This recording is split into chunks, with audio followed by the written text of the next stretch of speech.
And ladies and gentlemen, welcome back to another episode on our regular scheduled day program. This is the Sports Cave. Your co-host, Robbie, and folks, let's say hello to our co-host here on the road, Mr. Zach Roden. Dedication, folks. It's all about dedication, folks. Oh, are you fucking dedicated? Let me tell you. He's not distractedly things down by. I'm assuming you're comfortable here, Zachary. I'm holding the phone in my hand. All right, so it got Car Lover, he's back. Car Lover, and forever. Car Lover, we thought you were dead. Hope all is well. The Meatloaf Brian is here and the team. Craig, what up? You see the thing right there, Craig Wicks Picks. Yeah. Give him a follow. Apparently, he was dishing people out tons of money last NFL season. So support. Zachary, we're going to collab with him one day so he can help us win some money. Yeah. I also should just let you folks here know this is going to be my background for the next 5 minutes. I'm just driving home. I'm about 5 minutes away from my condo. And then I'm going to quickly run upstairs and log back in onto my computer, folks. But this is unfortunately how we have to start today's episode off. Now, when you say run up, you live on the 32nd floor. So are you taking stairs or an elevator? Elevator, obviously, Robert. If I took the stairs, I would not be coming back onto the show because I would die. Have you ever tried to go up the stairs yet in your condo? Oh, God, no. Why not? There's no fucking chance I'm ever touching the stairs. Oh, hello? Yeah, you're here. We hear you. Oh, hey, how are you? Technical difficulties. Congratulations on the apprenticeship there, Car Lover. Car Lover, great work, brother. What trade? I'm assuming cars. Automotive. All right, folks. Well, while we got Zachary here, we're going to save his two favorites for last. One season. Oh, welding. Nice. Very nice. Oh, boy. You deserve a round of applause.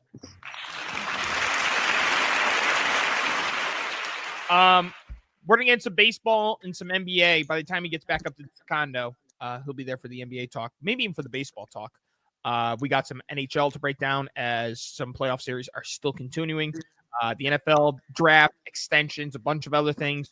But first, let's get into some MLB baseball. Baseball!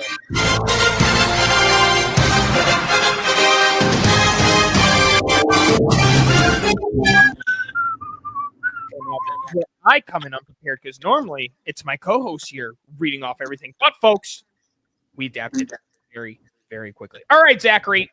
So let's talk a little bit of me and you. How about your Toronto Blue Jays and my New York Yankees playing Friday? You guys got the best of us. Saturday, a rainout, which caused a doubleheader, in which then the Blue Jays ended up losing 2 out of the 3 against the New York Yankees. Kevin Gausman, not good. When I made my bet for the New York Yankees Blue Jays game, I bet the under. I bet under 8.5. Max Fried has been fantastic this year, as has Kevin Gausman. But on that day, Zachary, Kevin Gausman was atrocious. What the fuck happened? And honestly, Robbie, I'll take it. And this is going to be a little bit of a shot at Robbie, folks. But I ended up beating Robbie in fantasy baseball last week solely due to Kevin Gausman. And Robbie, also, it was that one dude on my team who had 4 home runs in one game. Eugenio Suarez. I was like, holy fuck. Literally. All right, I'm turning onto my street now, Robert. Go fuck yourself. About 5 minutes down the road from home. You excited to get home? Oh, fuck. I'm excited to get home. I want to crack open a beer. You're bragging about fantasy baseball in April, Dad says. He's called you a clown. What a clown. Bob, why don't you go fucking suck a fat dick? How does that sound, Bob? Nice to you, Bob. Fuck you, Bob. Why don't you That's my father! my cock? That's my father! I don't give a fuck. Your father's a negative fuck.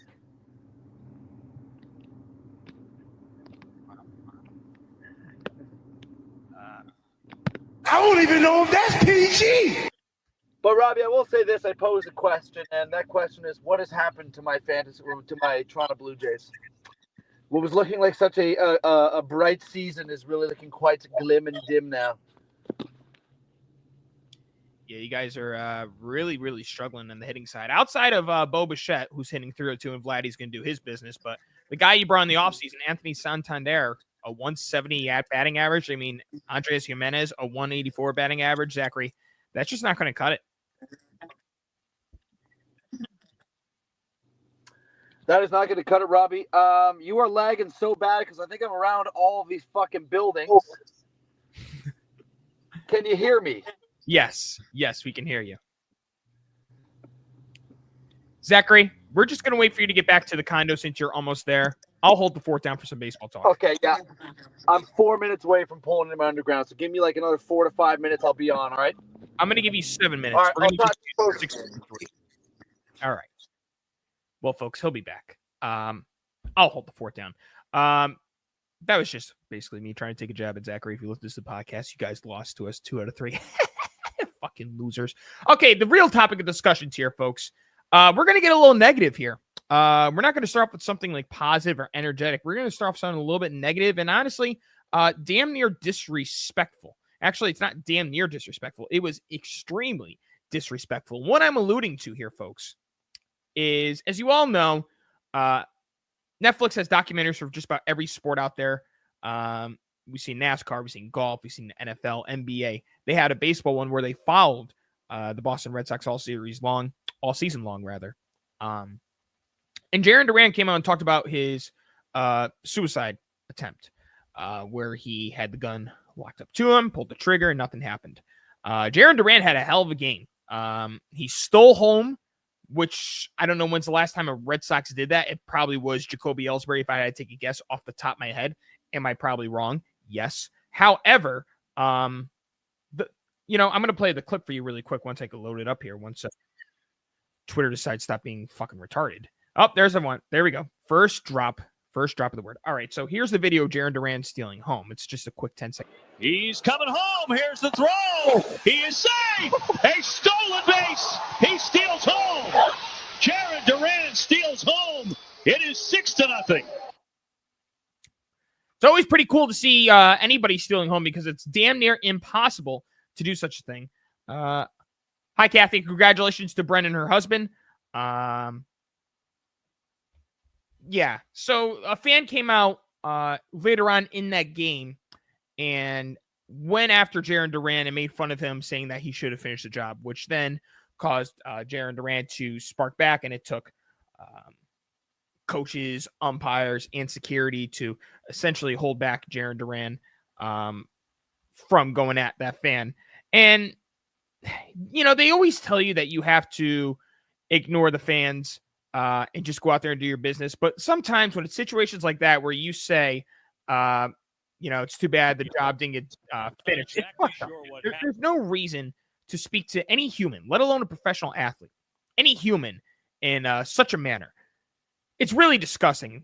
And this isn't even like a Yankee fan, a baseball fan, like talk about this in terms of me. This is a human being.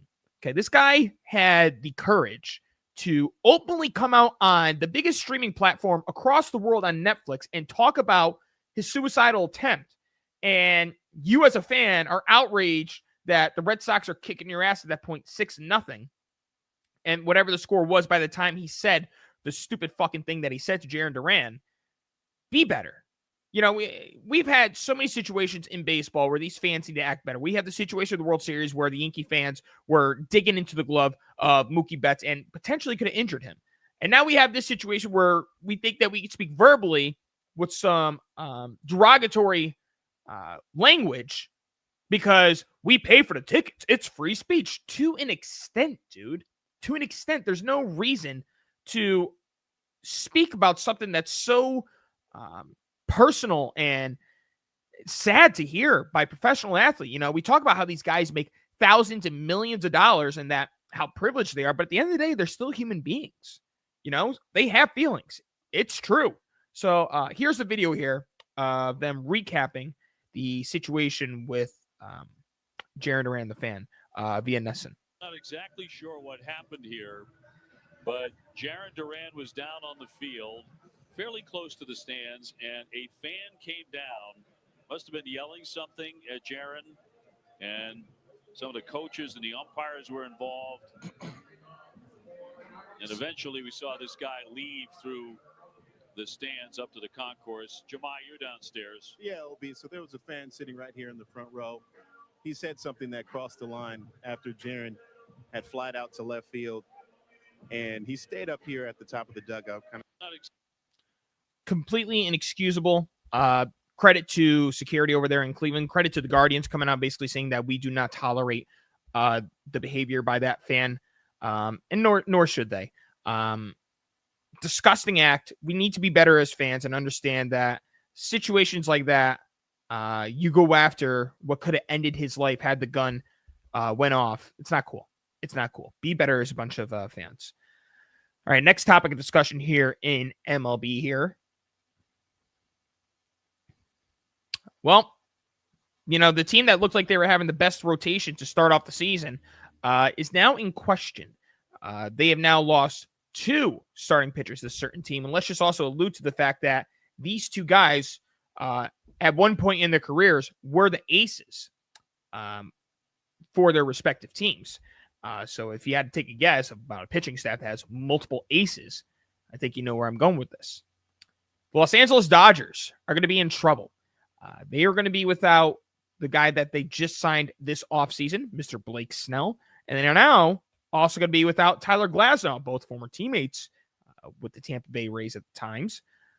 On Sunday, Tyler Glasnow gave up back-to-back homers in the first inning against the Pittsburgh Pirates, then was removed from the game after experiencing discomfort while warming up for the second inning. Afterward, Glasnow expressed frustration at his constant string of injuries and speculated that his latest alignment might stem from the mechanical adjustments he made to improve the health of his elbow. Glasnow sat the final 2.5 months of last season, including the playoffs and obviously the World Series.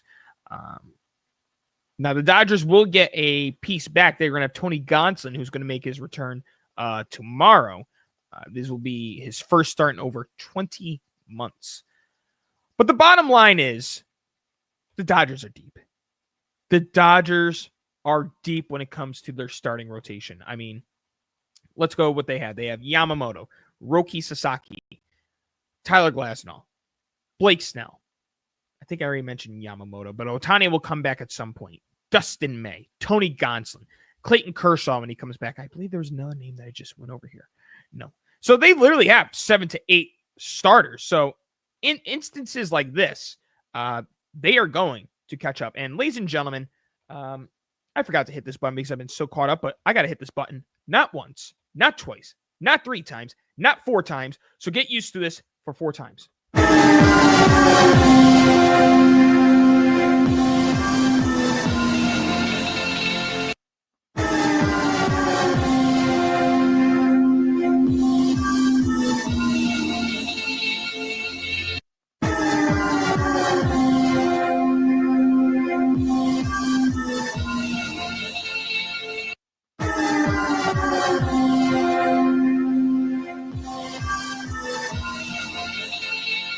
If you're a Yankee fan, you're familiar with that because the Yankees have hit 4 solo home runs this inning.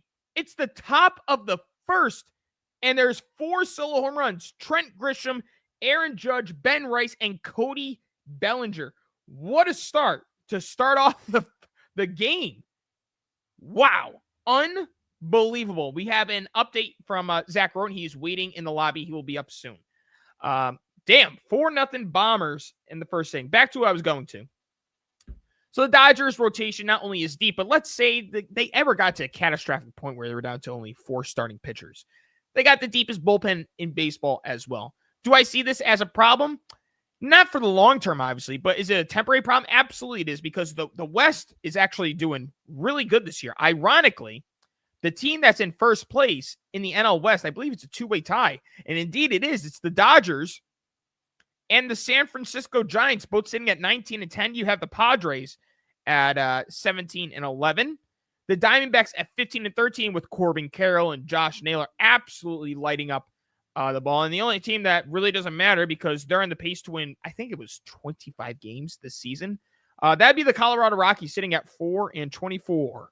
For the Dodgers' sake, they still got the bats with Ohtani and Teoscar Hernandez have been mashing the ball. Mookie's been kind of solid. Freddie's been a little off. but they'll figure it all out. I mean, there's a reason why they're getting paid millions of dollars by the time they retire, right? Right. All right, our last piece of baseball here is essentially what I was just kind of alluding to, if you really think about it. What the fuck has happened to the Baltimore Orioles, ladies and gentlemen? Robbie, don't worry, it's only April. I mean, they got plenty of time. Well, there is something to worry about when you lose out on Corbin Burns, who goes over to the Arizona Diamondbacks, which, by the way, is not a team that has a shit ton of money. Diamondbacks aren't loaded with cash. Neither is Baltimore, but there's a new ownership group that came in and said that we're going to spend. They weren't able to bring back Corbin Burns. So what did they compensate Corbin Burns with? Does anybody know in the comments? I'm going to give you guys a couple seconds to guess here. Who did the Baltimore Orioles sign this offseason as basically their new ace? Jazz triple, let's go. Michael Jordan. Great guess, Car Lover. Michael Jordan's a great guess. It's just a little bit off. Stick to welding, bud. All right, time's up. The gentleman that they signed this offseason is a native from Connecticut. He went to Joelboro High School in Reading, Connecticut. He's the age of, let me find his age here. Oh, 41 years old. Charlie Morton, starting off strong in 24 1/3 innings pitched.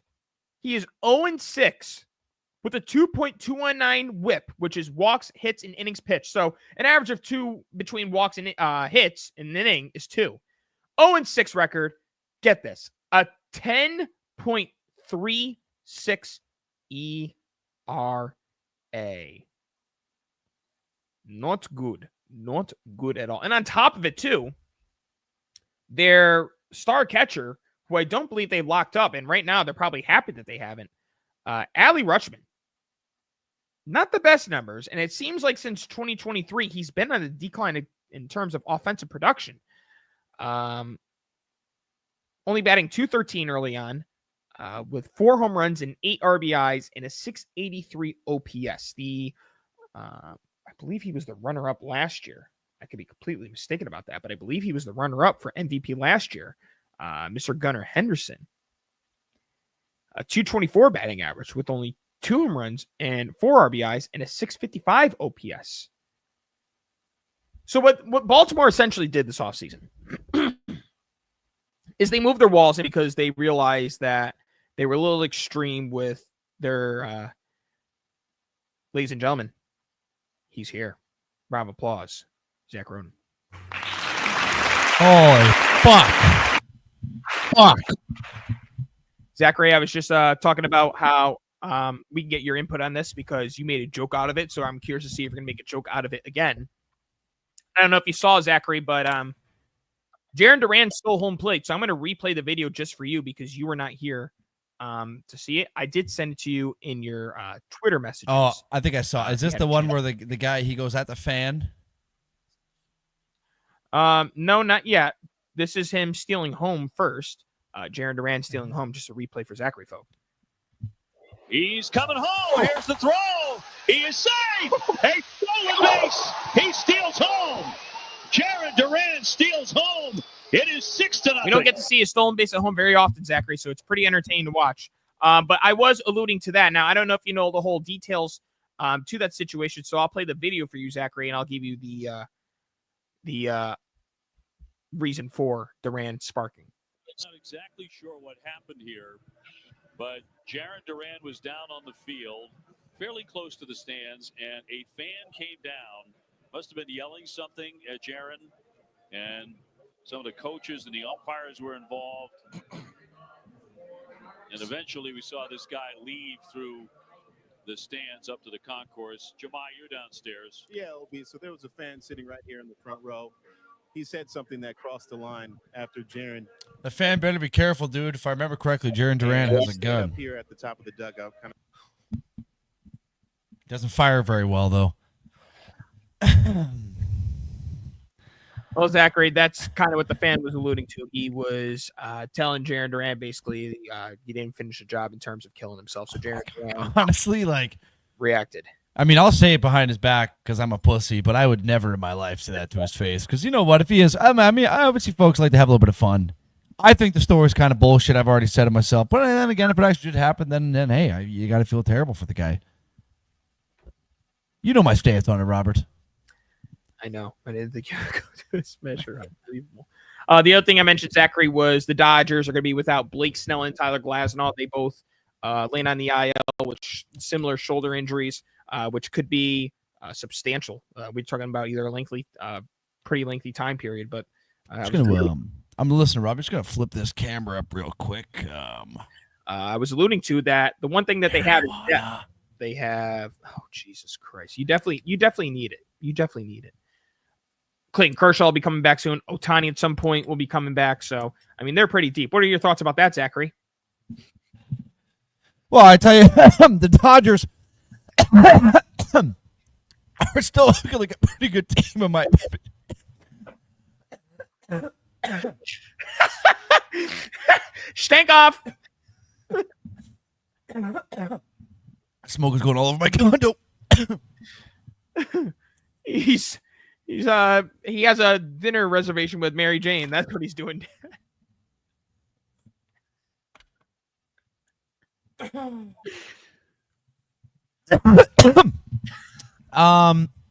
you know, the way it is the way it is, Robbie. How you feeling, Mr. Krabs?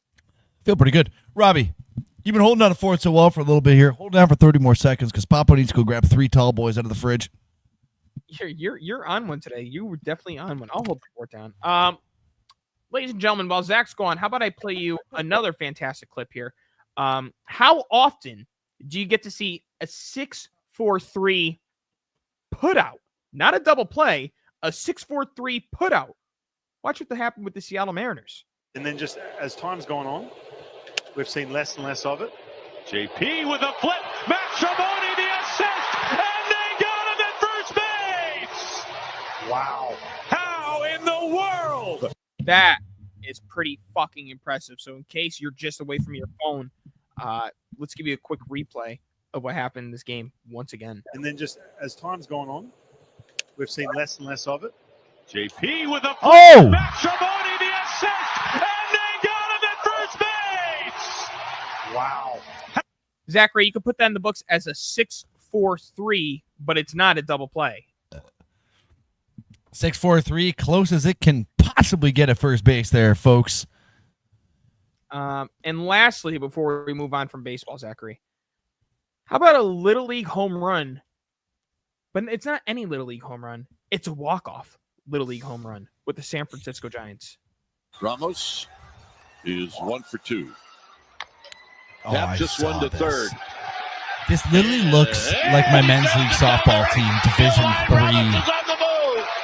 And he is going to stop. No, now he's going to go to third.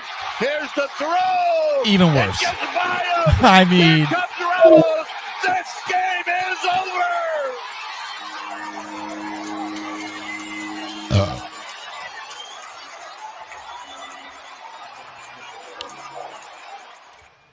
I mean, that's pretty fucking cool. I will put my life savings on it, Robbie. We will not see that ever again this season. No. You know, if I actually, speaking of bets, so you listen to, you like Big Cat and Part of My Take and all those shows there, right? I don't get a chance to listen anymore with what I've been doing at work, but I do like Part of My Take, yes. Okay, well, I've been listening to this other podcast Big Cat is on called The Yak. Yep. Absolutely hilarious. Yep, it's good.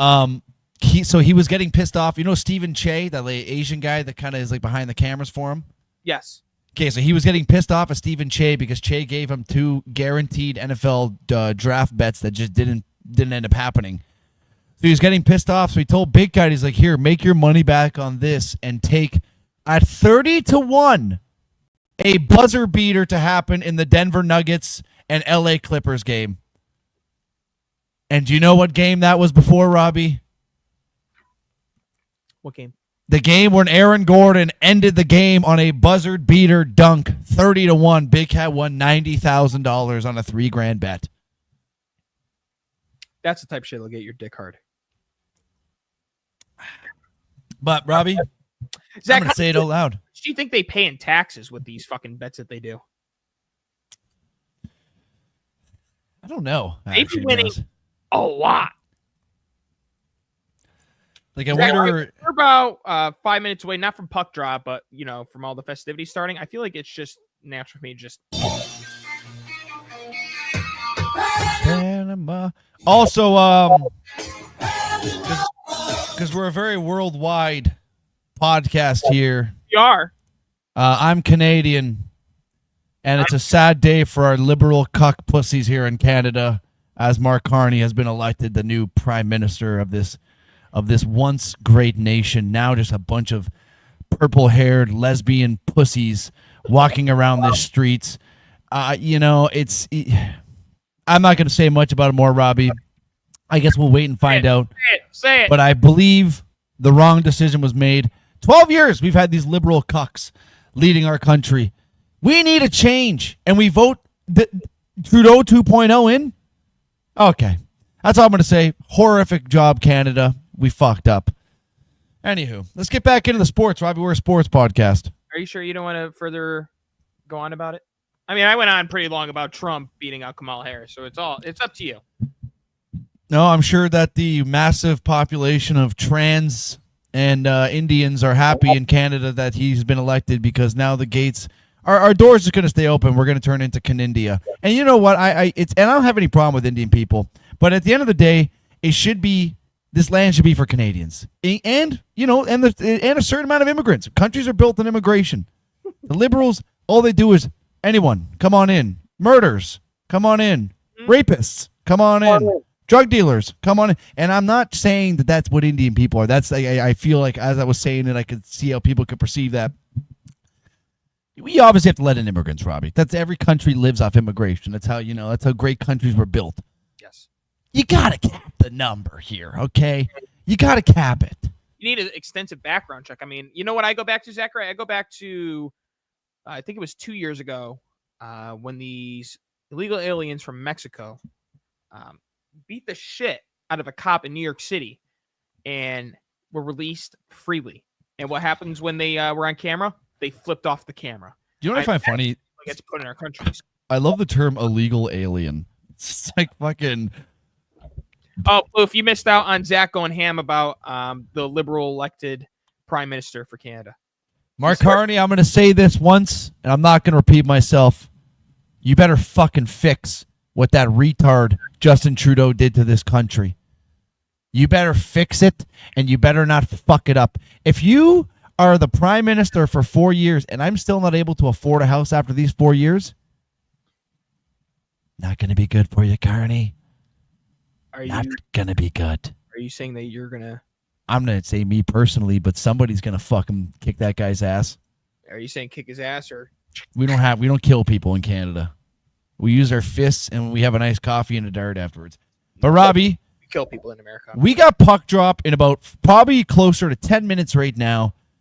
I don't know about you, Robbie. I'm trying to watch as much of this game as possible. So what do you say we kick it off? And I'm going to give you the avenue here, Robbie. Wait, what do we do? We got basketball to get through. I was going to say, we have 3 sports we could venture off into right now. So I'm leaving the door wide open as to which one you want to dive into first.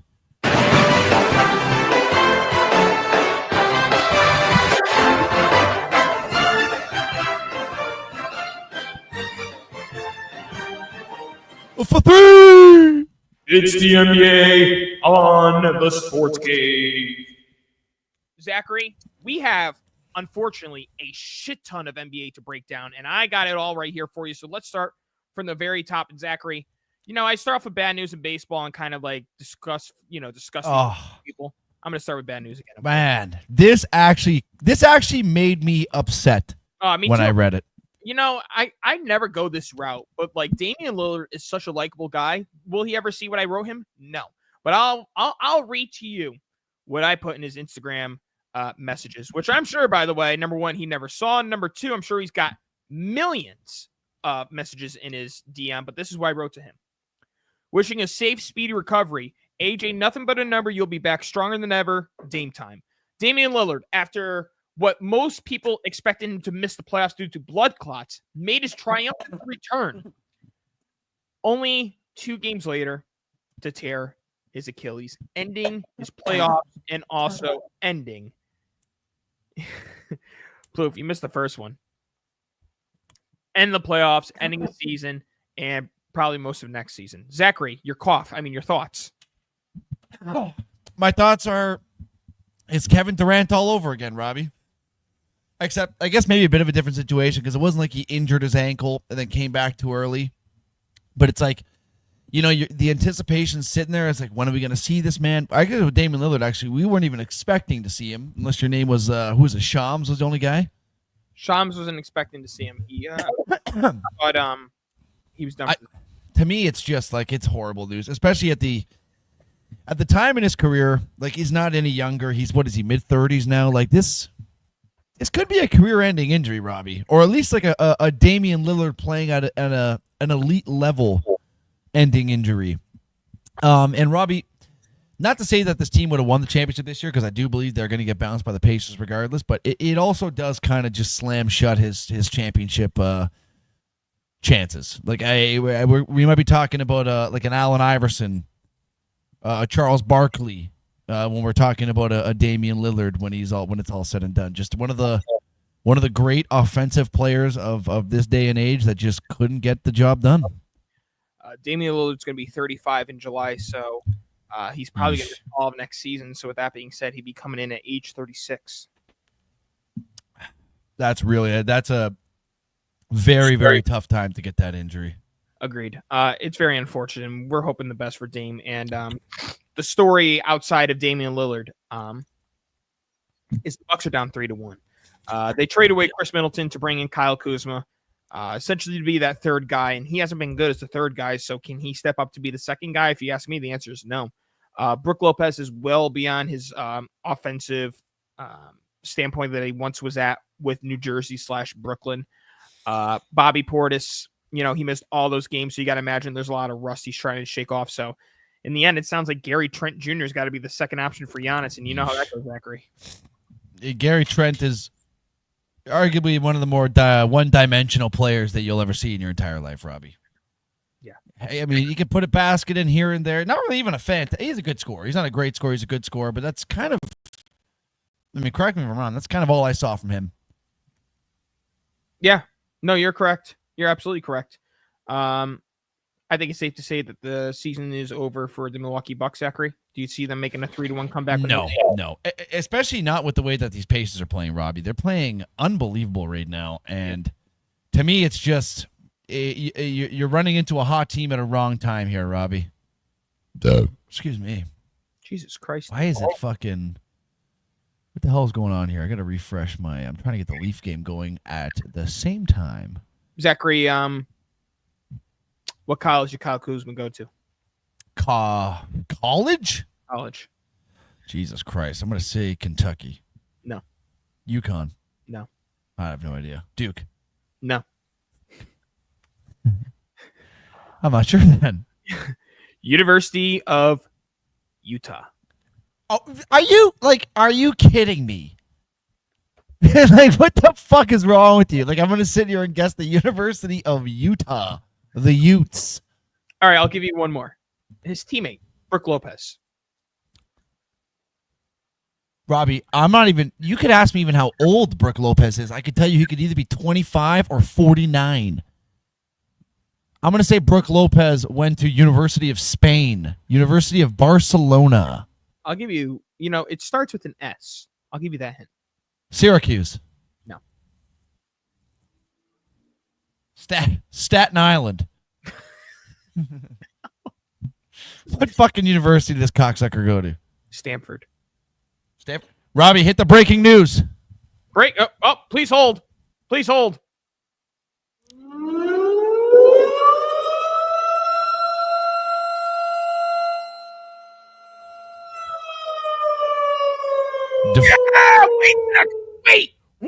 Wait. Where is it?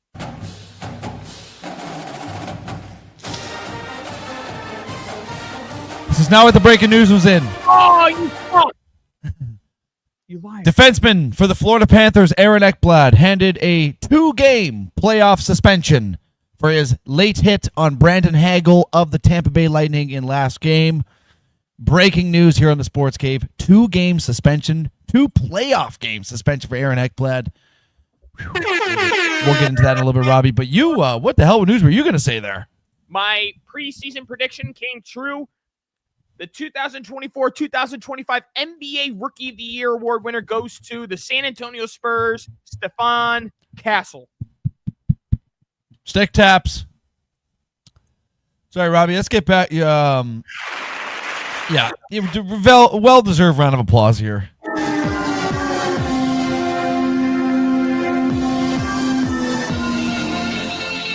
His second home run of the game, Mr. Ben Rice. A 6-0 lead for the New York Yankees. I prefer Ben Pasta. All right, Robbie, so we got ourselves a 3-1 lead for the Indiana Pacers here, Robert. I think we both agree it's Pacers series here, Robbie, and then I think we can quickly just glance over the Miami Heat and Cleveland Cavaliers. Can I ask you a question? Yeah. Giannis gone? If you would have asked me this question a little bit earlier, Robbie, I probably would have said no. I think Giannis is going to go this offseason. I think Giannis deserves to go to a big market city and a big market team and really, take in all of the perks that come with playing in a team like in a Brooklyn, in a New York, in a, I was going to say Boston, but he's not going to go to Boston. But like a team in a major city is pretty much what I'm getting at here. I think he's done everything he needs to have done for Milwaukee. He's won multiple MVPs for them now. He's won them an NBA championship. It's time to let the man soar, sign big-ticket deals. I mean, obviously a guy like Giannis is going to get work outside of the NBA, like in commercials and advertisements. Imagine how much more money this man makes if he's playing in a city like New York than fucking Milwaukee. So I think he's gone. When you bring up New York, I don't think there's any chance he's going to get to go to the Knicks. I'm talking about your team, Robbie. I just can't stand to say Brooklyn. I know. I'm just saying the Knicks trade most of their first-round picks for Mikal Bridges, so they fucked themselves there. Now, I do believe that you are on record saying you don't want him, though, for the price of what you think it would cost to get him, I should say. Yes. If it costs Claxton, Cam Thomas, and 4 first-round picks, no, I don't want him. Now, Robbie, I will say this. Let me elaborate. Sorry. Let me elaborate. It's not because player for player, Giannis isn't better than Claxton, Cam Thomas combined. He absolutely is. Giannis has been dealing with nagging injuries the last 2 seasons, both all in his legs, and that is just the Brooklyn Nets curse of a potential torn Achilles or torn ACL, and I don't want it. Not to mention, too, I finally want to go through a fucking rebuild. We've tried so many times. We tried with Jason Kidd and Vince Carter. It didn't work. We tried with Darren Williams, Joe Johnson. It didn't work. We brought in Paul Pierce and Kevin Garnett. It didn't work. We brought in D'Angelo Russell. It didn't work. We tried the best opportunity we ever had in our franchise history with James Harden, Kyrie, and Kevin Durant. It didn't work. So build and grow. That's it. Yeah. Yep. It takes a while. But look where they're at now. I mean, they never drafted Shai. I mean, they trade for Shai as a part of the Paul George trade, but they drafted Chet Holmgren. They drafted the Williams brothers. They drafted Lou Dort. They're doing well. No, I do agree with you. And we'll have to wait and see what happens with that sucker. All right, the next topic here, Zachary. Well, Shannon Sharpe, a Pop-Tart, Language Arts, Timberwolves in 5. As they look to close the game 5, as they are up 3-1 against the Los Angeles Lakers. And Zachary, Anthony Edwards is just proven that he is a dog. A dog. I mean, makes sense. He went to Georgia. Rough. Well, I mean, and then they got the Lakers on the brink of elimination. Not done yet, but 3-1 is a bit of a stranglehold here, Robert. Let's show you what Anthony Edwards was doing to LeBron James that was getting LeBron upset during Game 4, I believe. So here you are. You see, I haven't seen it. So LeBron putting his hands in his chest, and these two competitors going at one another. Olympic teammates this past summer. Look at LeBron crying for the ref, Zach. Watch this. Look at this. Yeah, Are we? This is what we're making a story out of here. You're just such a LeBron hater. You got to find any fucking little snippet of video to make him look bad. That's what every goddamn player in the league does. Jordan Kobe can recall.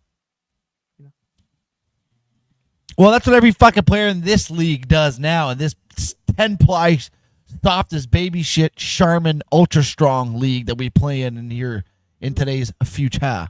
Sorry with LeBron. But regardless, Zachary, a 3-1 series lead from Minnesota. I didn't expect this. I mean, they have been far from what they were last season, but it looks like Anthony Edwards is just turning up come playoff time. He's carrying the team on his fucking back, bro. And it's looking like, I mean, if I had to put my money on it, Robbie, I would say that they're going to be going through here. Leafs are looking good to start this game. Sorry, folks. I'm going to be... Update as Milwaukee and Indiana is going on. We're at halftime. Milwaukee outscored Indiana 30-13 in the first. Indiana responds by scoring 20-17 in the second. Milwaukee +6 at halftime. Go on about the Maple Leafs. I got to find a stream. Illegally. I'm just watching the I just got the game up here on Bell. Okay, well, Robbie, well, you know what? I don't think we really have to talk too much about the Cavs and thing there. Like, that's just Miami Heat were... Is there anything you want to say about it?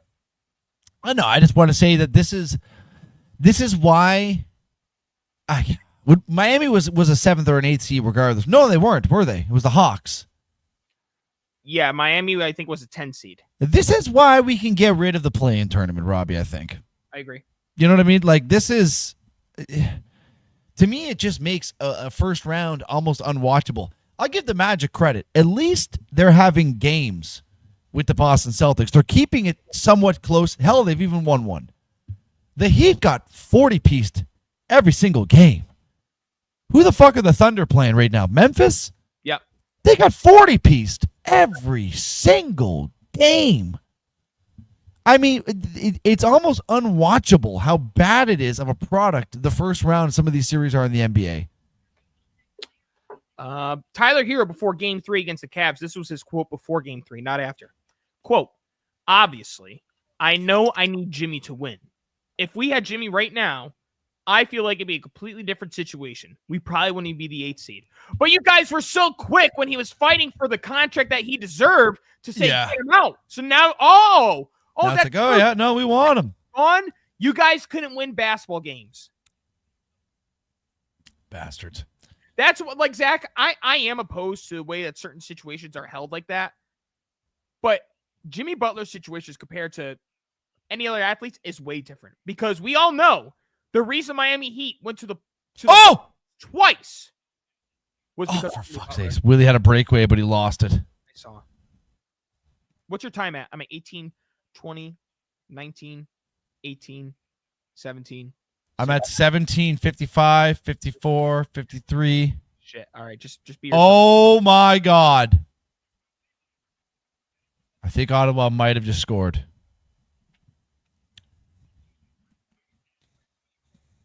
Let's keep talking here, Robert. Did we keep that out there? It's going to... Give me a replay here, because that puck looked like it slid right through the rear end. Oh, what a bounce on the boards to Willie. Fuck. Not going good for our Leafs. All right, Zachary. So that's our Cavs and Heat talk. Yeah. I think Cavs, Heat, and okay, that did not go in. And OKC and Thing Talk is done. I mean, Celtics, Magic, Robbie. I haven't watched too much of this NBA playoffs. This is going to be more so based on what you have seen, but nothing. The Magic look a little gritty though, at least, right? Like they're keeping it somewhat. Like even though they are down 3-1, I saw the last game they were right there. It was like an 8-point loss or whatever it was. Like I mean, at least it's fucking somewhat of a series. Yeah, they're playing physical. They're playing very physical. I mean, they got Tatum got injured from the physicality. Porzingis got bloodied up. Yeah, they're definitely playing physical. I'm impressed. Although Tatum did sit in the game that the Magic won. I mean, we've seen plenty of time the Celtics handle business without either Tatum or Jaylen Brown because they are so deep in terms of the roster. But Paulo Banchero and Franz Wagner are doing their absolute best, and it just goes to show that these two guys could lead their team. They need some better assets around them, and we'll see if they can improve on that in the offseason, Zachary. They were talking about this on, I think it was part of my take, Robbie. And they basically said that like the Magic are like they actually could be like playing when you lost. Ooh, they could be like legitimate contenders if they were able to get a couple guys that could shoot the ball fantastically. yes. Like they got Paulo looks fantastic. Franz Wagner looks. They got a great core. They're a few pieces away, obviously, and they're going up against a Celtics team who obviously just fucking steamrolled their way to a victory last year, and they're looking very strong to repeat it again this year. So, I give them a lot of credit for the way that they performed here in this first round series, Robert. Agreed. OKC swept the Grizzlies and Zachary. My dumb, I'm not even gonna say my dumb ass because on paper, the Grizzlies do match pretty well defensively against the Thunder. The problem is they had no head coach because they forgot they completely fired Taylor Jenkins. And John Morant came out openly and said, if I wasn't hurt right now, we'd be tied 2-2. Well, yeah. Unfortunately, we will never know. I know. You wouldn't have been tied 2-2. You could have put up 40 points and you still lost by 50 every game. What a joke of a series. playoffs started, I believe, Friday, right? No, Yeah. it started on Saturday, April 19th. Or is it Sunday? 420? 420 blaze it. Zachary, game one between OKC and Memphis. Memphis lost by 51. Yeah. So don't give me that bullshit. I don't care what the rest of the outcome looks like there. Let's see. They lost 131-80, 118-99, 114-108 back at home, 117-115 back at home. So they lost 2 at home by a close margin. Oh. And then what do we got? Let's keep it in the East here, Robert. So we got Knicks, Pistons. Pistons tick 1. Johnny Taylor breakaway go!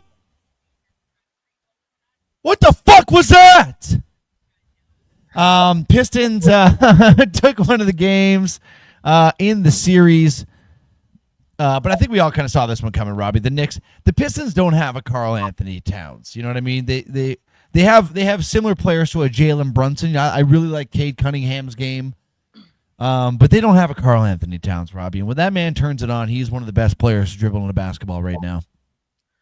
Well, Zachary, there is speculation about a no foul call on an attempted Tim Hardaway 3-point attempt. So I will let you and our listeners here be the judge. On call on Josh Hart here against Hardaway. Good up fake. I think there's contact on Tim Hardaway's right side as he gets Hart in the air.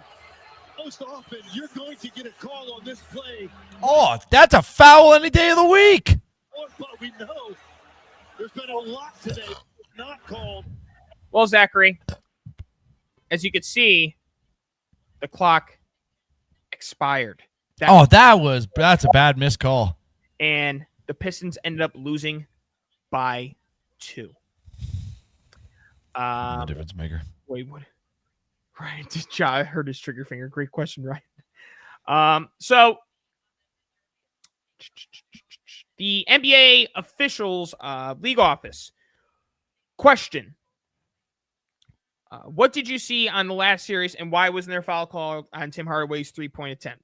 Guthrie, during live play, it was judged that Josh Hart made a legal defensive play. After post-game review, we observed that Hart makes contact that is more than marginal to Hardaway Jr. and a foul should have been called.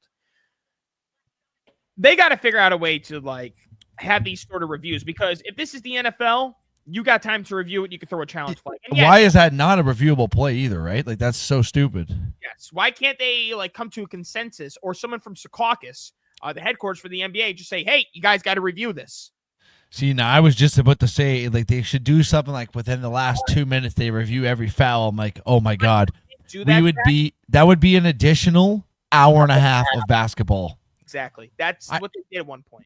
I heard a good stand-up bit, Robbie, about the difference between when a guy says he's going to come and a girl says she's going to come. When a guy says he's going to come, he's going to come. When a girl says she's going to come, it's like the last 2 minutes of a basketball game. You really don't know how close you are to the finish. You don't know how much time you have left here. Skip Bayless put a tweet out there, and he goes, I'm scrolling back up because I went past it, but it's pretty funny and it's probably true. On that final uncalled foul in Detroit, refs had to be thinking the league needs the Knicks, and they swallowed their whistles in Detroit. What do you think about that? Well, the league would definitely rather have the New York Knicks than the Detroit Pistons. Actually, yeah, I know I would say that, but the Pistons story this year is fantastic.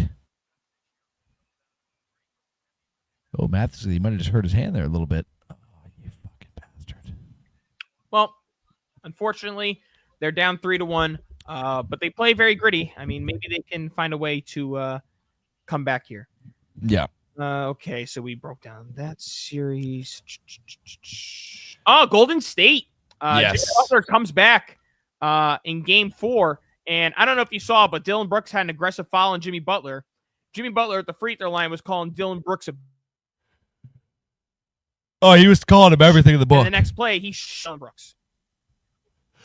Jimmy Butler is fucking awesome, dude. Well, Robbie, me and you know firsthand what playoff Jimmy Butler looks like. The guy is literally a prime Michael Jordan when the fucking playoffs come around. It is insane. In the fourth quarter last night, Zachary, the entire Oh no! In the I want to play with Stoller. Sorry, Robbie, keep going. Okay, I'm sorry. The fourth quarter last night, the Warriors scored 13 points as a team. Jimmy Butler scored 14 of his own points. When the clutch moments happen, you bring in the clutch playoff performer.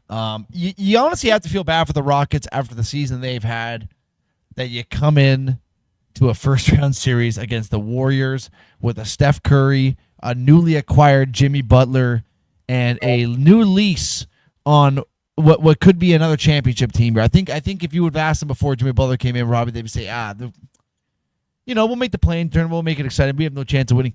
With Jimmy Butler joining this team, they have a legitimate chance of winning an NBA championship this year, Robert. Let's see what Jimmy Butler thinks about Dylan Brooks. You and Dylan got into it. It looked like you guys were having fun. Like, took it back to the playground almost, it looked like. What was it like out there? And it looked like you guys were, like, going back and forth. Did you enjoy that element of the game? No, we're not having fun. You get me on record for this. I don't like Dylan Brooks, so we're never having fun. I'm a fierce competitor. He's a fierce competitor, but there ain't nothing fun about that. You heard it here first. He hates Dylan Brooks. Well, Dylan Brooks does seem like a real cuck, so. It's something about that name, Dylan. Yeah, gay. Yeah, gay. So they're up 3-1, Zachary. They're probably going to end up closing the series out, and they'll end up facing OKC. That's going to be a good series to watch. And low key. Wait, actually, I don't know because I think it's by a bracket. I don't think it's like by seedings. Let me see, playoff bracket. Let me make sure I'm correct on that. No, Zach, if they win, they're going up against the Lakers and Timberwolves. So it'll be Warriors Timberwolves most likely. Ooh, that's going to be a doozy right there, baby. That is. So that's that series. And Zachary, really quick about the Houston Rockets. I mean, they're a great story. They had a great season, but they are a superstar player away. And Sengun is not a superstar player, and Jalen Green's not a superstar player. So based off of everything that I've seen so far in terms of the box score, it's very evident to me that I think that Kevin Durant is going to be a Houston Rocket. Well, I mean, okay, Robbie, you might get offended by this. Are we putting superstar on the tab of Kevin Durant still at this age he's at? Yes. Okay. Are you kidding me? Are you fucking kidding me? You never know. You go to a new team like Houston at 38 years old, whatever it is. Uh-huh. You never know. LeBron's still a superstar, right? I know, but if you look at LeBron and Kevin Durant, when it comes to like their bodies, they're different people, Robert. They are. No one is 6'10" with the ball handle of a point guard and can pull up from 40 like Kevin Durant. I know, but I'm just saying, like, you're damn right. But LeBron is a physical feat. He's a physical. No, Kevin Durant is a guy I could break over my kneecap like a twig. Fuck, you can't. He's stronger than what he looks. Okay. But if you're looking at the two men, I'm looking at Brittany Griner or Marshawn Lynch are the two body comparisons I'm giving those two. Griner has the longer reach. than Marshawn. So if Griner lands a couple of good jabs, Marshawn might be in some serious trouble. Yeah, Griner might also have a bigger dick than all of them combined. But Robbie, what else we got going on here for some NBA basketball? I just want to let you know that Kevin Durant this season, in 62 games played, averaged 26.6 points, 84% from the free throw line, 43% from three, and 57, or not 57, that's the wrong number there, 53% from the field. So, superstar. That's an all-star right there. Also averaged over 6 rebounds, 4.2 assists. That is a superstar. And Zachary, the last one to talk about is the series of the first round so far, which we knew was going to happen. It's 2-2 Nuggets Clippers, and as you're alluding to, Aaron Gordon that's the first ever game winner in such fashion that Aaron Gordon had off of a clear air ball by Nikola Jokic. I got a question, Robert. Yes. How is it possible to have a dunk buzzer beater? I don't know. Let's take a look at it. Zubac is on him. And this is for the win. Oh, it's close. They're going to call it. Buzzer. Did Gordon beat the buzzer? They're going to take a look at it. But the official, Sean Wright, signaled it was good. Now it was called good on the floor. You see? What do you think, Zach? What do you think? Man. So, Robbie, I know I brought it up already 15 times this episode, but they were talking about this on Part of My Take. Damn, that is so close. They said that they literally didn't fucking have like the frames to see like if that I can't remember exactly the term they made, but they didn't have the what I'll say is they didn't have the technology to determine if that was on time or not. Like it was that close that they couldn't break it down to the certain amount of frames. To me, it looks like maybe they snuck it in there. It's so close. Like it's so close. I think it makes up for the lack of championship he won against Derrick Jones Jr. in the dunk contest, if you ask me. Probably got that right there, sir. But that, I believe that's it for some NBA basketball, isn't it? Well, let's talk about this Clippers thing series actually before we move it on here, Robert. 2-2, all-time classic. Mm-hmm. Who do you think is pulling this one out? Because I can't even remember who I put my money on to start this puppy off. Hold on, let me just check something really quick before I give you that answer, if you wouldn't mind. Let me go back to Game 4. I'm going to take the Clippers just for Kawhi. I think there's a certain reason why they won Game 4. But I could be wrong. Was this on Saturday? They've been out for this long now? Oh, it's been since Saturday since they played. Holy fuck. Let's see. Oh, there's no Russell Westbrook. As long as Russell Westbrook doesn't play, I think the Nuggets will win. If he comes back, then it's going to be Clippers series all day. Damn, Steve's going to love that one. Yeah, he is. Yeah, he is. All right, Zachary. Well, since the game's on, we might as well just talk about it.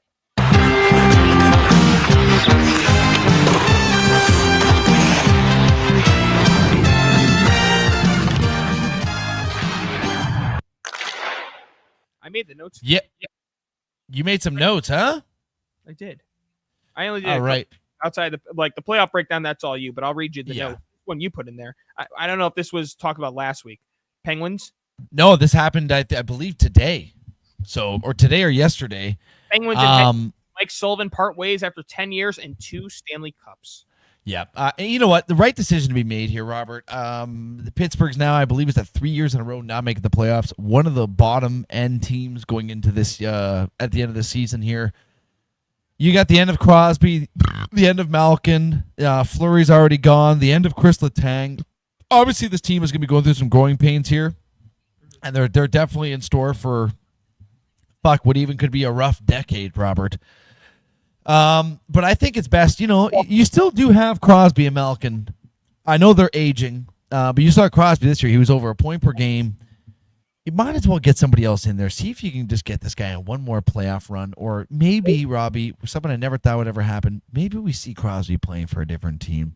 I don't think it will ever happen, But, you know, I feel like I know Crosby as a person from how much I watch him. The man is a winner, Robbie. He's a competitor, and he wants to win. He ain't going to want to be on a shit team 3-4 years in a row. So wait and see what happens. But, yeah, no more Mike Sullivan, Robbie. And keeping it into the coaching conversation, Rick Tocchet, head coach of the Vancouver Canucks, great head coach.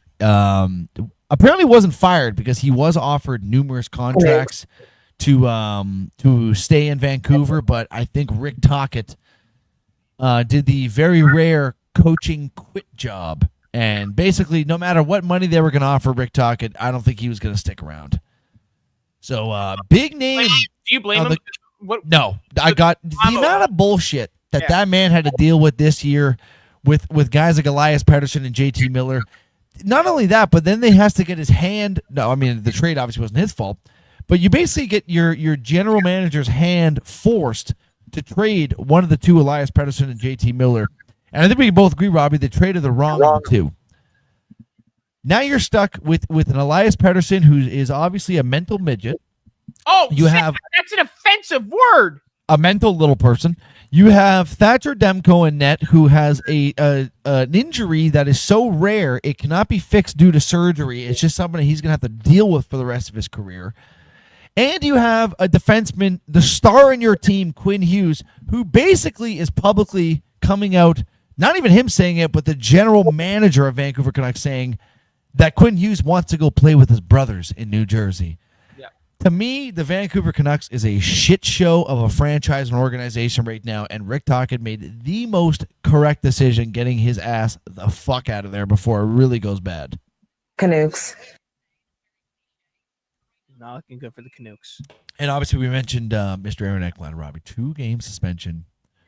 After that, 4 on Brandon Hagel. But you folks listening here at home, keep in mind, Brandon Hagel, I believe the game before that, had an extremely dirty hit on Florida Panthers captain Alexander Barkov. A late hit, a hit where he was not ready for it. So maybe this was a bit of a return fire. And, I think if you're Ekblad, obviously 2 games is tough, but it's a message sent. And I can tell you right now, Hagel ain't going to be fucking around anymore. But, Robbie, let's get into some NHL playoffs. All right, here, folks. Let's start us off here, Robbie. We're talking about the boys in blue. We're watching the Toronto Maple Leafs. Leafs 3-0 series lead going into Saturday's game, Robert. The first time in the Battle of Ontario, maybe the first time in NHL history, 3 straight games goes to the extra frame. Overtime, 3 games in a row. Toronto takes game 2 in overtime, takes game 3 in overtime, and has a golden opportunity from Captain Austin Matthews at the start of overtime to take game 4 and the clean sweep. Matthews rips it off the post, and then a few moments later, Jake Sanderson does exactly what every other defenseman on Toronto has been doing, and pretty much every overtime winner has happened to this. You put the puck on the net. You don't know who's in front of the goalie. You don't know who's screening who. Jake Sanderson with a nonchalant wrist shot from the blue line goes top corner. Stolarz never even saw it. We have a 3-1 series lead for the Toronto Maple Leafs, and we have game 5. Going on right now in Toronto, 0-0, 7 minutes left in the first period. Robert, what have you thought about our Maple Leafs here? Well, there's been certain periods where it seems like Ottawa's clearly dominate us for a full period. I believe it was game 2 I alluded to, saying that we didn't have no right winning that game. But they're gritty in overtime, which is what matters most. And the other thing I like too, is how good they are on the power play with 5 offensive weapons. Now John Tavares had to go to the locker room. I believe he stayed there for game 4, so they brought out Morgan Riley. No, he came back out, but for the power play, yes, but he did come back out after the power play. But even then, Morgan Riley was a part of the power unit last season, so it's not like it's like a new face or something they're not used to. I'm nervous, and as you should be nervous, because no lead is safe. You know, my first full season being a Leafs fan, via you bringing me on board, they were up 3-1 against the Canadiens, and they blew it. So fuck off! Stop bringing that up. No lead is safe. except we're winning tonight.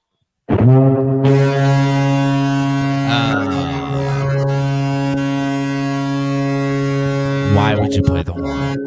But 3-1 for the Toronto Maple Leafs, Robbie.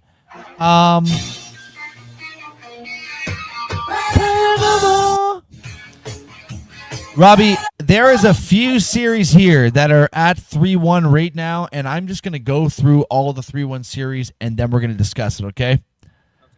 3-1 lead, Carolina Hurricanes over the New Jersey Devils. Obviously, the Devils without star player Jack Hughes. Game 5 goes down in Carolina tonight, 7:30, so the puck drop probably happening anytime now. Carolina at a -300, Robbie, to take Game 5, and Game 5 will go to the Carolina Hurricanes. The Devils are unmatched in this series, Robert. A closer of the two 3-1 series, Robbie, like I had mentioned earlier, the Florida Panthers up 3-1 against their state rival in Tampa Bay. Both of these two teams, Robbie, you can consider Stanley Cup, not favorites, but Stanley Cup contenders would be the word I use. Maybe the Panthers would be one of the favorites. Two fantastic hockey teams, Robbie, but injuries, suspensions are not holding this Panthers team back. With the victory last night to take a commanding 3-1 lead against the Tampa Bay Lightning. Robert, you got anything you want to throw in there? Over for the Lightning. Yeah, it's. And then last but not least, Robbie, the Montreal.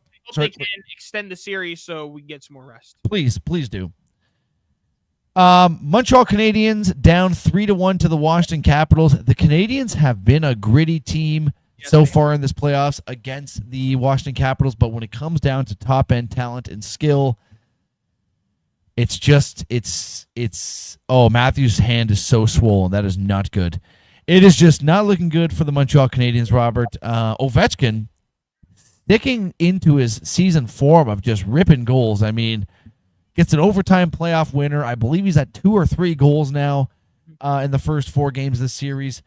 And Washington looking to take that series and close it out tomorrow night. Or is it tonight? Tomorrow night, Robert. I don't think they're going to do it in Montreal, but they are going to close it at 6. The Bell Center is a bitch and a half to play at, Robbie. But, Robbie, let's go into the West here, okay? One of the best series that I've seen thus far, and I give this Dallas Stars team a lot of credit. You got no Miro Heiskanen, you got no Jason Robertson, and you are up 3-2, putting the Colorado Avalanche, a team a lot of people have winning the Stanley Cup this year, possibly, on the brink of elimination. We've had a few overtime games, we've had a few shit kickings, but the offensive upside on this season and series has been absolutely unbelievable. Dallas Stars up 3-2, though, Robert, and Game 6, I believe, is going back to Colorado, so...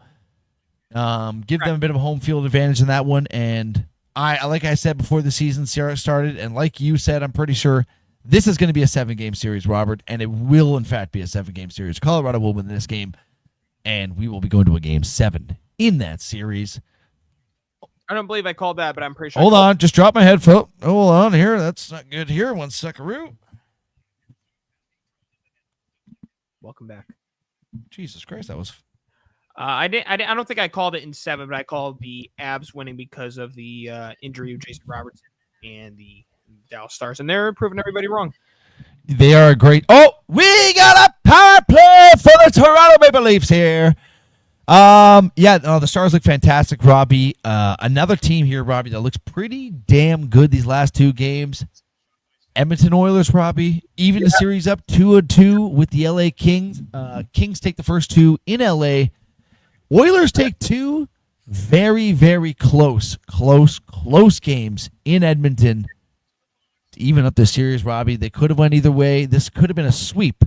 That's how close those 2 games were. But in the end, we have a 2-2 series going back to the city of big titties in Los Angeles. Let me ask you a question. How do you think Biz is doing? Because, he's got to work for TNT and TBS. They have coverage for the Hurricanes, Devils, Kings, Oilers, but you think he's paying any attention to them, or you think all eyes are locked on the Leafs? I think he's doing his job, but if there has been a few clips of him coming up on Twitter, like they'll be talking about the Kings game. You can see Biz looking down. He just goes like right when a Leaf game or a Leaf goal happens. But Robbie, I'll say this: getting to watch Connor McDavid play hockey is a treat in its own. So if they're broadcasting those games, You are winning at some point. 2 more series to go over here, Robert. A kind of a surprising one here. The Minnesota Wild take 2 from the Vegas Golden Knights here, and even that series up 2-2 here, Robert. Actually, sorry, Vegas evens the series up. Vegas, a very strong team coming in. The Wild, one of the wild card teams, just cracking the playoffs in the last few games of the season, but taking a Stanley Cup contender down to the brink of elimination here, Robert. Not brink of elimination, but keeping them in a good series here, Robert. 2-2 there. And also 2-2 between the St. Louis Blues and the Winnipeg Jets. I did call the St. Louis Blues to win that series via upset because the Jets just aren't a playoff team, in my opinion, and St. Louis was so hot to end off that season, Robert. But that right there is your NHL playoff recap. Robbie, do you got anything you want to toss in there? Go Leafs, go. Fucking right, baby. Fuck the Oilers. Fuck you, Frank. All right, Zachary, on to our final sport.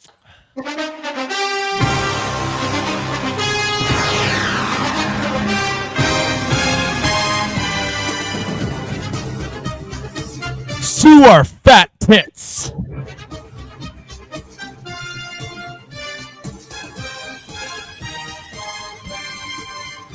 Sue. All right, Zachary, we have the NFL draft to go over, but before we get into all that, we got to talk some transactions here. And let's talk about this transaction that concurred this morning. San Francisco, the 49ers, have extended their player for 4 years, $76.4 million. Zachary, do you know who I'm speaking about? I absolutely do not have a clue if I'm going to be honest. Brock Purdy. No, that would be a fucking steal. Sorry, yeah, I realized as I said it. Tickle my Kittle. George Kittle. Wow, big extension. Holy shit. What are your thoughts about that? That's a lot of money, man, for a guy that's... I will say this, George Kittle, if you look at what a true tight end is supposed to do... It's him. He might be the best tight end playing football right now. The guy is a basically a secondary offensive lineman when it comes to blocking. He's got great hands, great speed. I mean, he is a quintessential tight end. So I feel like, yeah, you know what? That's something you got to do right there, Robert. You got to pay the man. Yeah, I'd say that he's not the best in terms of both sides. Both sides. If I'm taking anybody, I am going to take Sam Laporta as of right now, even though he had a really low-end offensive production, but I don't think that's going to happen in back-to-back years. Oh! Matthew Nyes just fucked somebody up after the whistle. Sorry, Robert. No, you go ahead. I want to see this hit because I'm behind you. Let's see. There's Matthews. Nylander. Back to Matthews. Oh, yeah, he did. Oh! I love it. I fucking love it. I love Matt Nyes, man. He's awesome. Yes, he is fucking fantastic. But it is deserved because he definitely wasn't a part of. I mean, he was one of the reasons why the 49ers were trying to compete every single week with McCaffrey being down, with Debo not playing to his level, with Ayuk in and out of the lineup. Kittle deserved the money. The other piece of news that we have here, Zachary, is the Seattle Seahawks have traded their backup quarterback who started 2 seasons ago for the Washington Commanders, Sam Howell, to the Minnesota Vikings. Yep. Seahawks' new quarterback room will consist of Sam Darnold, Drew Lock, the former Seahawk now returns, and rookie Jalen Milroe. Zachary, do you think the Vikings are doing this just in case about J.J. McCarthy? I think for sure they are. I think what? I think it's a 1,000,000%. You got to cover your bases now at this point. And I mean, to be honest with you, like for what it cost him, it's a good safety blanket. I'm not saying Sam Howell is going to get in there and fucking bring it to a 12-6 record or a 12-5 record, but it's a good safety blanket to have just in case the worst does happen. Yeah, I agree, but at the same time too, why not just bring in Aaron Rodgers? Yeah, I don't know what's going to happen with him. He's going to be a Steeler. When? Who knows? All right, let's go over the draft here, Zachary. So, obviously, the number 1 pick was Cam Ward. You guys are hearing us live stream when Zach had his reaction to Travis Hunter. We saw the Patriots took Will Campbell. Abdul Carter goes number 3. The Giants, Mason Graham, defensive tackle from Michigan, to the Browns, excuse me. Ashton Genty goes number 6 to the Raiders. Jets go offensive tackle. They go with Armand Mamabou from Missouri.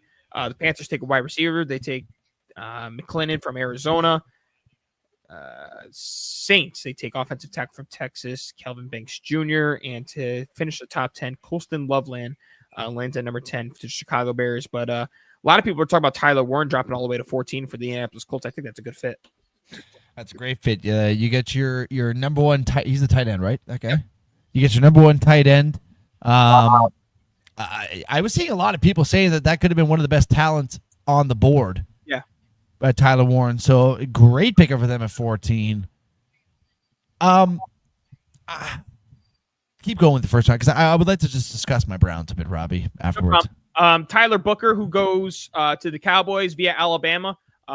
Some Cowboys fans are upset because they want a wide receiver, but the way, if you ask me, with Dak Prescott's injury history, you need as much protection as you get at the line. With Zach Martin retiring, they had to fill in that void, and Tyler Booker is going to have a big role to fill. Mykel Williams from Georgia goes to the San Francisco 49ers.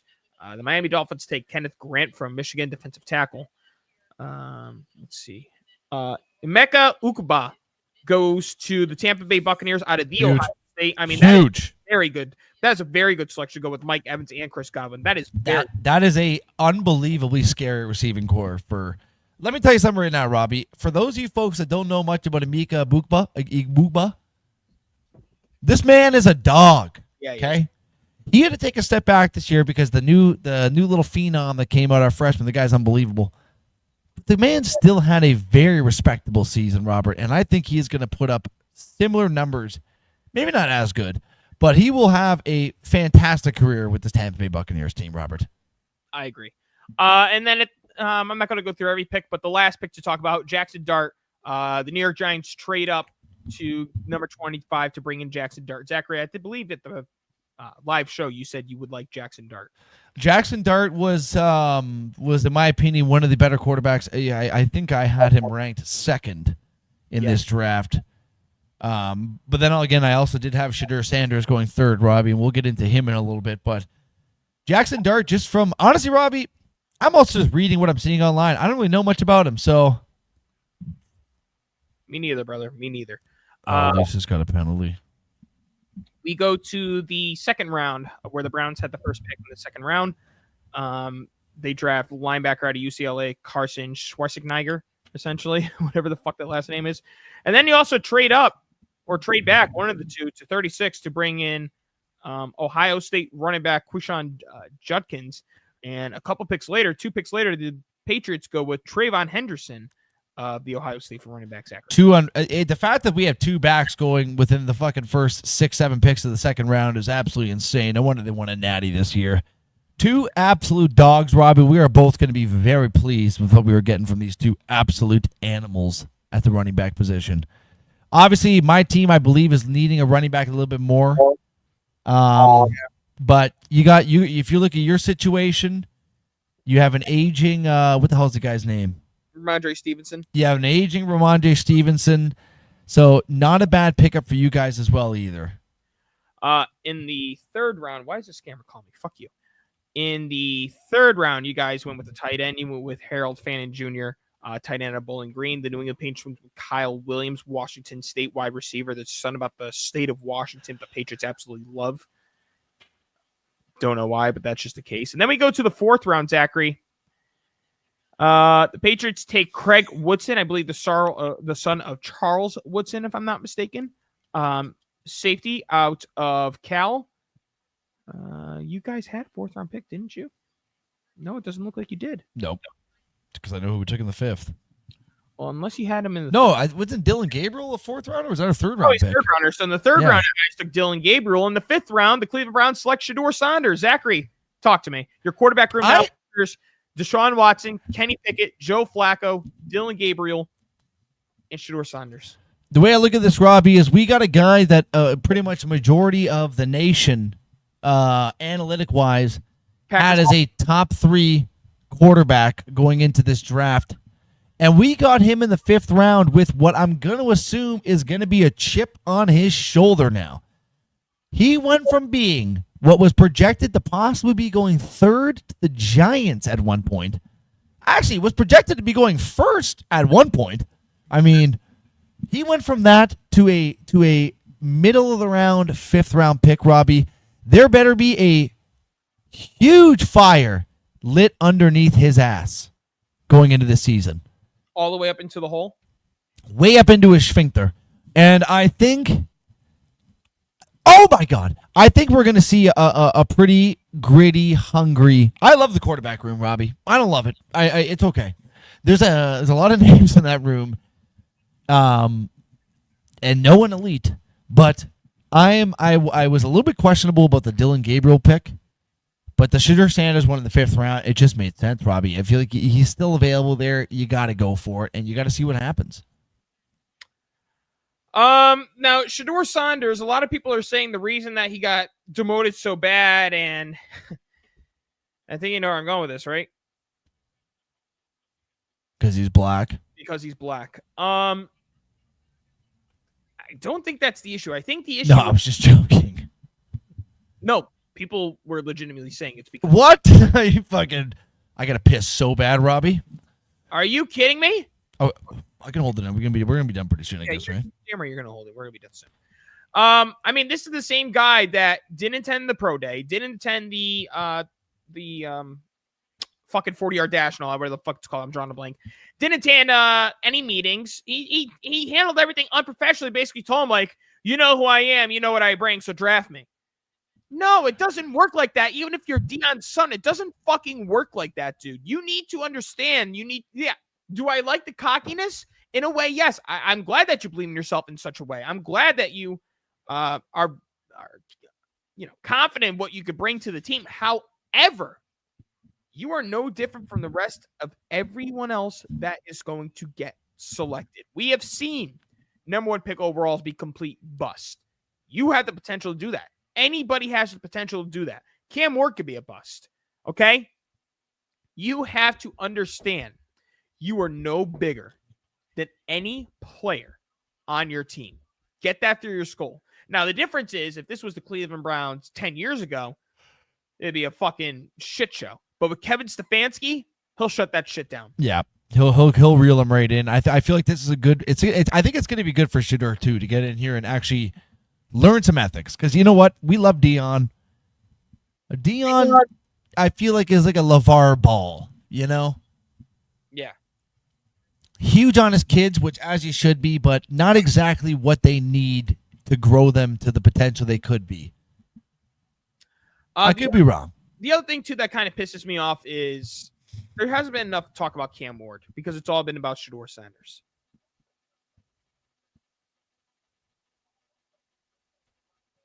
And that's that. The draft was stolen by Shedeur. Here is one of the clips of Shedeur Sanders that caught a lot of people, like, as in, So here's one of them. If you ain't trying to change the franchise or the culture, don't give me. So you should know history repeats itself over and over and over. And I've done it over and over and over. So it should be no question why NFL franchise should pick me. You think I'm worried about what critics say or what people got to say? You know who my dad is? They hated on him too. So it's like it's almost normal. Without people hating, it's not normal for us. So we like diversity. We like everything that comes with the name. That's why we are who we are. Hell yeah. You're a Cleveland Brown, sir. So you're really happy about Shedeur Sanders, huh? I mean, we'll wait and see what happens. I think the Browns had a very nice draft. This Mason Graham guy seems like he's a legit player. So, you know what? I'm excited. I'm excited for the future. We got a first-round pick for Jacksonville next year. I'm amped up. Well, I'll say that I'm a big fan of our draft as well. I think the Patriots, the Browns, and the Giants had the best drafts out of all teams. The team I think that had the worst draft was the Steelers, and their quarterback that they elected to go with was Will Howard. Yeah, it's tough. That is not good by any means. No. Zachary, you look physically exhausted. Yeah, I got to piss so bad, Robert. What do you say? We're out of here, Steve. I'm sorry. What do you say we get into this Leaf game and we go cheer our boys on, Robert?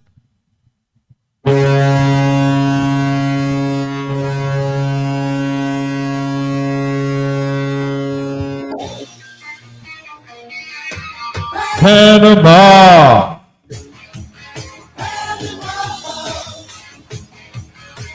Ladies and gentlemen, that does it for another fantastic episode of Sports Cave. We will be back here live next Tuesday, hopefully with our Leafs advancing to take on either Florida or Tampa. Time will tell, because no lead series ever is safe with the Toronto Maple Leafs, but something tells me this one is different. With that being said, we are out of here. Robbie and Zach. Zachary, take us on out. Folks, you heard the man. Go, Leafs, go! We will see you folks next Tuesday, and stay sexy, Sports Cave. And fuck you, Bob.